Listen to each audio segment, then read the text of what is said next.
Hoy tenemos dos temas, aquí en Economía de Frente. Uno es la Fed va a incrementar y va a comenzar a incrementar fuerte la tasa de interés de referencia en la Unión Americana, y con esto vamos a ver todas las tasas de referencia en el mundo, pero ese es el internacional. En el tema nacional viene una estrategia gubernamental con el propósito de frenar o más o menos evitar que la inflación se nos salga de las manos, con al menos un paquete de 24 productos de los que hablará el presidente de la República la próxima semana, pero aquí nosotros nos adelantamos a ver cuáles podrían ser los riesgos de establecer una estrategia equivocada. Iniciamos.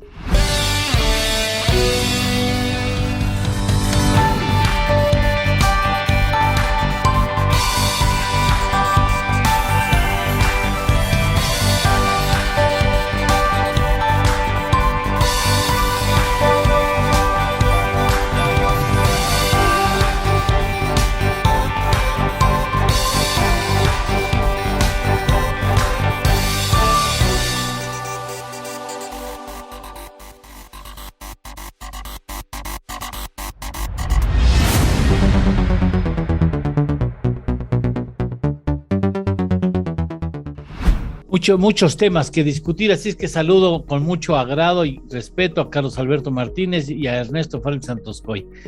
Vamos a poner el primer tema sobre la mesa, la Fed. La Fed en mayo, ahora sí que en mayo le toca a la Fed. Ernesto. Bueno, sí, el presidente de la Reserva Federal ha estado incrementando, vamos a decir, la alerta de para dónde va la política monetaria en Estados Unidos, para dónde va la desarticulación de la política monetaria extrema que se implementó con la pandemia, que consistió en aventar dinero, imprimir dinero, dólares a lo bestia a través de un programa de compra de bonos y bajar la tasa de interés a cero. Ya hizo el tapering, que es bajarle la válvula a la creación de dinero, ya terminó de crearse el dinero, y ya hizo el primer incremento pequeñito de 1/4 de punto en la tasa de referencia, que estaba en cero, y ahora advierte que pues, en la próxima reunión, que es la próxima semana, 4 de mayo, va a incrementar en medio punto la tasa, pero en otra declaración posterior, más reciente, ya también advirtió que pues no va a ser nada más medio punto, sino que va a haber 3 incrementos seguidos de medio punto como escenario probable. Ese es el escenario que vamos a tener en la política monetaria americana. Pero del lado europeo, pues también estamos viendo que las cosas se están acelerando para desarticular también la política monetaria extrema en el caso del euro. Están ya en su tapering, ¿no? Es decir, dejando de crear euros. Probablemente para el mes de junio hayan terminado de cerrarle la llave a la creación de euros y habían estado diciendo que después de eso van a incrementar la tasa. Ya. Pero bueno, aquí el asunto primordial me parece es qué va a pasar con el gas en Europa, el gas que viene de Rusia.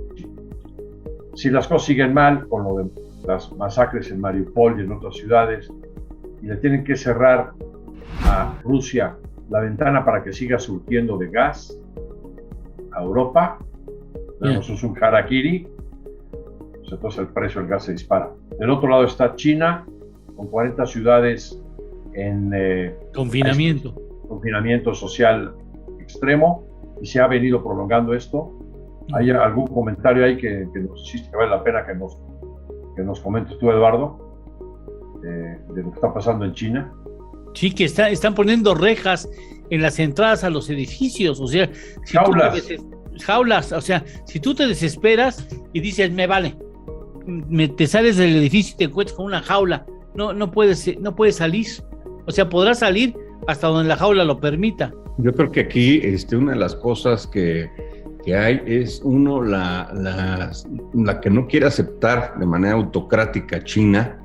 Yo pienso que su vacuna, pues obviamente no pueden aceptarlo, no funcionó contra la variante Omicron. Lo que pasa es que no quieren aceptarlo. Se hizo un confinamiento el día de ayer con un solo caso de contagio que hubo y se cerró la comunidad entera. Y uno dice, pues, ¿cómo está pasando esto con el Omicron?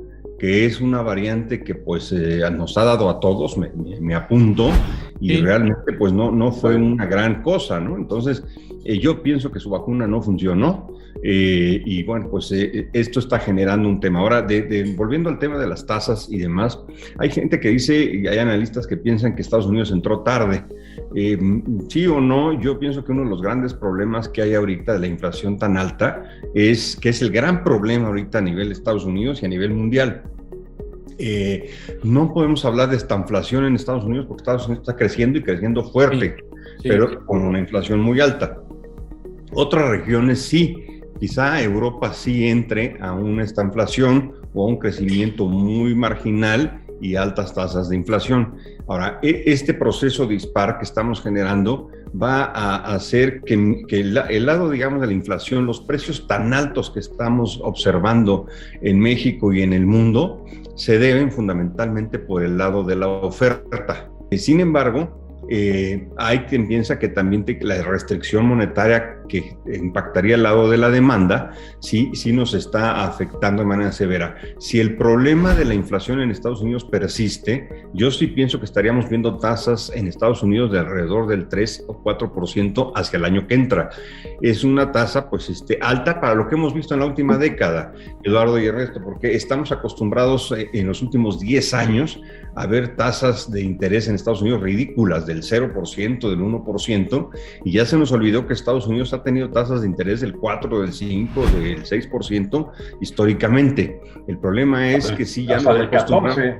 Hasta el 14 hemos tenido pues una idea de que Estados Unidos pues regalaba el dólar. Durante 10, 12 años ha regalado sus dólares, ha inundado el planeta de dólares, y esta situación se va a tener que ir corrigiendo en un momento muy desafortunado, porque tenemos el conflicto en el centro de Europa, tenemos el COVID que no termina de salir de donde empezó, que es China, con el problema de que China pues está muy enlazada en las cadenas de suministro, de producción a nivel mundial, ¿no? Entonces yo pienso que sí hay que estar observantes, porque además en México vamos a tener que seguir en espejo la política monetaria de Estados Unidos. Cuando menos el incremento debe ser del mismo porcentaje que en Estados Unidos, porque sí creo que Estados Unidos, además de su tasa, va a buscar pegarle al dólar, es decir, va a tratar de incrementar el dólar de manera muy importante, y ese tiene un impacto fundamental en México. Yo creo que sí vamos a ver afectaciones en el tipo de cambio en el país en breve. A partir ya del corto plazo. Permítanme una pausa para que atendamos, está interesante este asunto, que atendamos lo que corresponde también a este plan antiinflacionario que habrá de darse a conocer el miércoles de la próxima semana, para ver si es un acuerdo consensuado, o bien es un asunto que tiene que ver con la aplicación de controles de precio, de lo que hablaremos a suficiencia. Regresamos.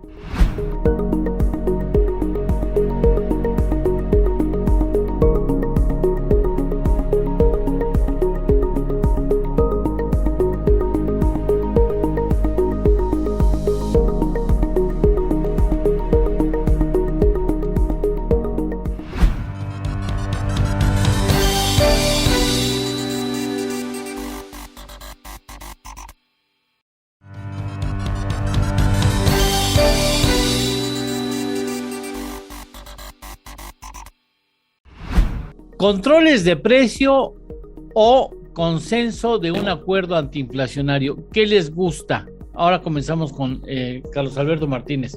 Yo pienso que ninguno, porque la inflación no es un Drácula que puedes matar con una bala de plata. No hay un mecanismo para mantener la inflación.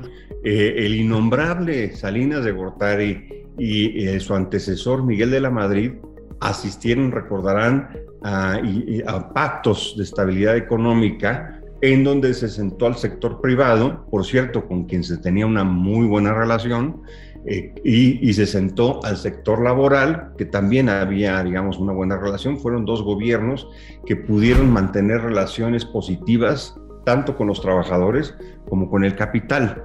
Entonces, eso es importante para llamar a un pacto y que digamos, los actores ayuden al país. Pues el que llama a esta unidad tiene que llevarse bien con los dos lados. Tiene que ser un líder importante. Yo sí creo que Miguel de la Madrid y Salinas en su momento lo hicieron, y la ventaja es que esos pactos sí funcionaron, Eduardo y Ernesto recordarán, porque más que pedirle a los empresarios que no subieran sus precios, vino por el lado de los salarios. Contención salarial. Hicieron un gran esfuerzo, hay que decirlo, los trabajadores de México, en aguantarse, en apretarse el cinturón para que sus salarios se mantuvieran relativamente estables, bajos, y esto generó un apoyo positivo para la inflación. Ahora en México, años después, no le van a querer llamar pacto porque lo hicieron los innombrables, los neoliberales, pero no hay manera de que de que le pidas al trabajador que no haga nada, que le pidas al empresario que llevas 4 años pegándole hasta que te has cansado, auditorías, amenazas con cárceles, digamos, apretándoles, frenándoles la inversión, cambiando las reglas del juego, y ahora decirles que por favor no suban sus precios. Además, escuché el mensaje que dio el Ejecutivo y decía, quiero que se mantengan los precios iguales en todo el país. Eso es imposible, es un sinsentido. ¿Cómo el aguacate no puede valer igual en Tijuana o en Monterrey que en Michoacán? En Yucatán. En Michoacán simplemente lo descuelgas del árbol y ahí lo tienes. Para llevarlo a Mérida o para llevar a Yucatán o llevarlo a Nuevo León, pues tienes que pagar un flete, más los asaltos en la carretera, etcétera. Entonces no puede costar igual. Yo pienso que sí tenemos ahí un tema, no sé cómo se pueda frenar, no creo que haya freno en este sentido. Déjame nada más agregar una capsulita rápida. ¿Sabe usted que para abastecer de tortilla, de maíz, a la península de Yucatán se recurre a la importación desde Estados Unidos porque es más barato hacerlo así que llevarlo de Sinaloa a la península de Yucatán? Nada más le digo a usted para abonar a este asunto de la diferencial de precios en la República Mexicana, ¿no? Ernesto. Complemento lo que dice Carlos Alberto.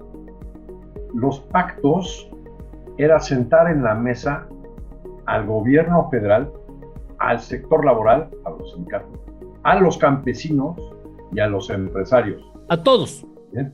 Y a los empresarios, también a los banqueros. Entonces, cada quien ponía algo de su parte.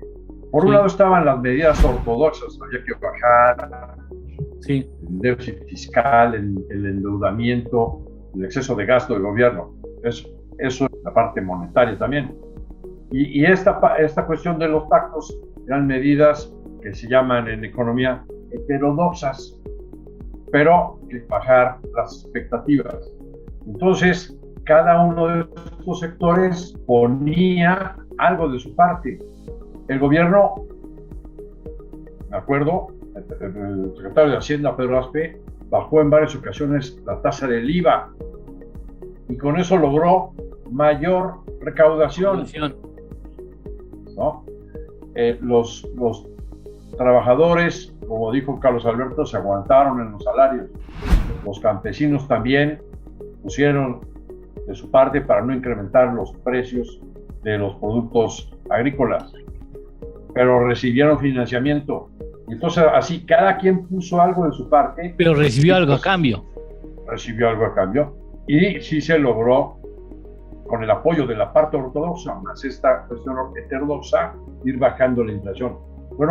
Se llamaban planes de choque. No veo esa envergadura ni ese liderazgo para lograrlo en lo que se va a presentar la semana entrante, donde ya de entrada en la Coparmex dice no estamos de acuerdo con los controles de precios. Y los controles de precios solo generan desabasto y mayor inflación, y el que paga las consecuencias primero los fondos. Y además te genera corrupción y te genera mercado negro.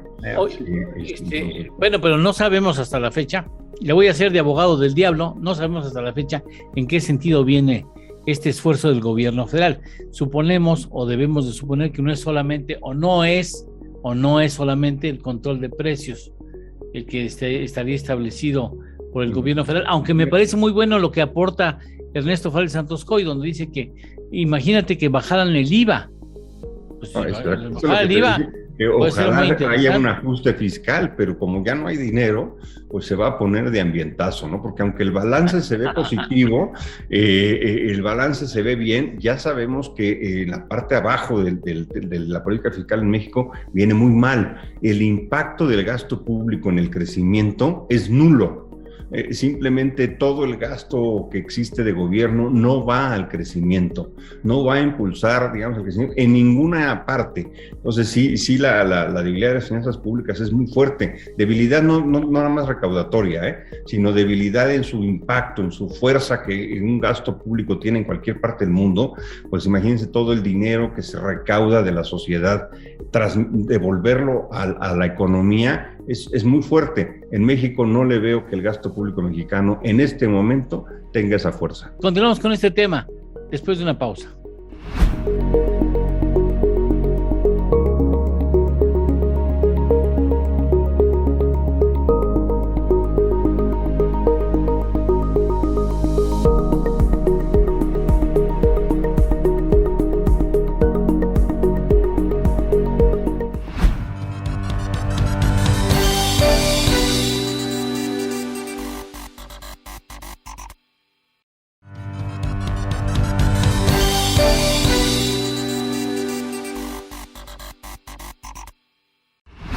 Los veo muy pesimistas con respecto a este tema, Ernesto. Pues sí, te digo, en aquel entonces, en aquellos ayeres, había liderazgo que permitía sentar a la mesa a todos y que todos pusieran algo de su parte.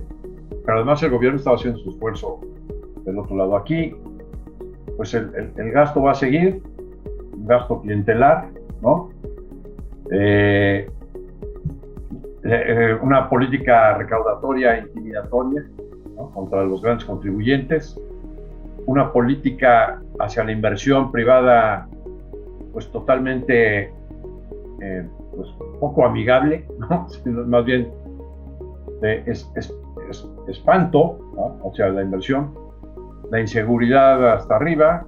Entonces, pues haces un esfuerzo por aquí y, por ejemplo, los subsidios a la gasolina, ¿no? Si tenemos una inflación menor en México que en Estados Unidos. En Estados Unidos está en 8.50 la inflación a marzo. Si va a ir al 9 fácilmente en abril, ¿no?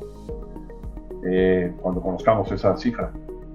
Y en México está abajo, pues porque estamos subsidiando la gasolina. Pero ¿de qué te sirve subsidiar la gasolina si por otro lado tienes una serie de cuellos de botella que hacen que la inflación adentro también siga pues destapándose, ¿no?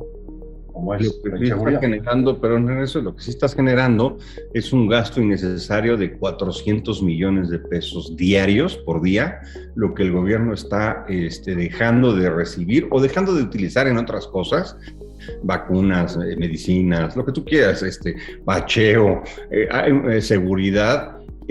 Porque es un gasto innecesario, altísimo. ¿Hasta cuánto tiempo lo puede alcanzar a hacer desde su punto de vista? ¿Cuánto tiempo más podría con ese sacrificio fiscal? Yo creo que menos de un año, porque fíjate, nada, multiplicar 400 por 8 meses que nos puedan faltar es un dineral. Estás hablando de alrededor de... ¿Perdón? Están 400 millones de pesos el subsidio de gasolina, pero falta el del gas, falta implícitamente el de la energía eléctrica. Y eso para cuestiones electorales funciona, ¿no? Sí, que ese es el problema que estamos viendo ahorita, que claramente se ven señales de que todo de aquí en adelante, bueno, desde la revocación del mandato, la reforma eléctrica, va a ser político. No va a existir racionalidad económica, no va a existir técnica, no va a existir planeación. Todo es a pasarlo a la parte político-electoral, cueste lo que cueste, y eso pues va a tener unas consecuencias tarde o temprano. Me permito incluir un asunto que no estaba originalmente en los planes, pero me parece muy importante. Ya ventilamos lo fundamental. El clima político se está exacerbando, ¿no? Yo creo que ya vale la pena podamos hacer un letrero aquí que diga: yo soy traidor a la patria porque como guajolotas. desayuno guajolotas los sábados. O sea, no, pero ya fuera de relajo, fuera de broma, ¿este asunto tiene complicaciones futuras en la economía, Ernesto, o no? El estar ya diciendo que son traidores a la patria, y hay quien quiere llevarlos a juicio y encarcelarlos o fusilarlos como traicioneros a la patria. O sea, ¿cómo? Sí, desafortunadamente hemos visto que en esta administración se utilizan algunas de las instancias gubernamentales pues, para hacer manita de puerco, ¿no? O para extorsionar a tanto a agentes económicos como a agentes políticos, ¿no? Y pues no dudaría que la unidad de inteligencia financiera o pues a través de denuncias penales, en fin, pues sí se quiera coartar las libertades de los ciudadanos en su quehacer político. Lo que podemos ver hacia el cierre del sexenio me parece que va a ser una exacerbación de este raciocinio que privilegia el lado electoral de todo. Y eso tiene, como dice Carlos Alberto, costos a la larga muy profundos en México. Por ejemplo, lo pongo desde el principio, ¿no? Haber desaparecido las zonas económicas especiales. Sí. ¿Qué costo tuvo eso? A mí me parece que muy superior al haber cancelado el aeropuerto de Texcoco, que de por sí tiene un costo tremendo, ¿no? ¿Por qué?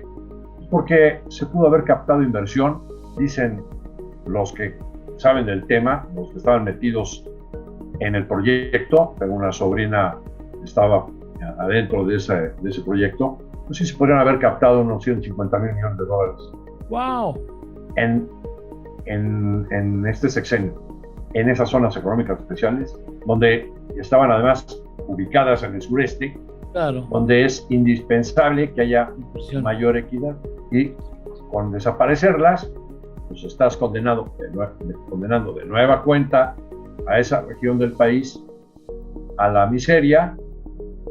Y pues hoy tenemos al sector exportador que vive pues en mucho mejores condiciones que el sureste, el Bajío, los estados fronterizos, porque tienen a la economía exportadora, ¿no? Acaban de dar el dato de la balanza comercial a marzo. Hay un incremento del 20% en las exportaciones no petroleras en marzo, contra marzo del año pasado. Como dice Ernesto, del Bajío y del norte. Fíjate, uno de los grandes proyectos, de los grandes rezagos que hay en el sureste es el gas. El sureste no tiene suficiente gas y ahorita el gas es un gran tema a nivel mundial y por supuesto local. No hay ningún proyecto en el sureste, pues mejor les mandas un tren y en lugar de mandarles gas, que es lo que te generaría una capacidad en su momento pues de producción de ciertas industrias, ¿no? Sin dejar la vocación turística que puede llegar a tener el sureste por sus recursos naturales y sus zonas. Entonces sí creo que es importante señalar que enfrente vamos a tener una situación muy difícil porque no has tenido una posición negociadora a lo largo de 4 años y hoy que necesitas negociar, claro. Ahora imagínense nada más si a los diputados que los protege la Constitución en su libre ejercicio y libre voto y libre expresión en la tribuna, los quieres meter a la cárcel, pues ¿qué vamos a pensar de los empresarios? ¿Qué vamos a pensar de los profesores universitarios, etcétera? No es el camino. Ahorita sí necesitamos, vienen años muy complicados en materia económica, que sí necesitaríamos una mayor concertación, necesitaríamos concertación entre los actores para salir adelante. Bueno, les agradezco mucho que hayan tenido la gentileza de estar nuevamente en este programa. Se nos ha agotado el tiempo, pero muchas gracias, Carlos Alberto Martínez. Hasta la próxima. Claro que sí. Muchas gracias, Eduardo Ernesto. Muchas gracias, Ernesto Fares Santos. Muchas gracias por tu participación. Hasta la próxima semana. Muchas gracias. Eduardo, gracias por haber estado aquí con nosotros en Economía de Frente.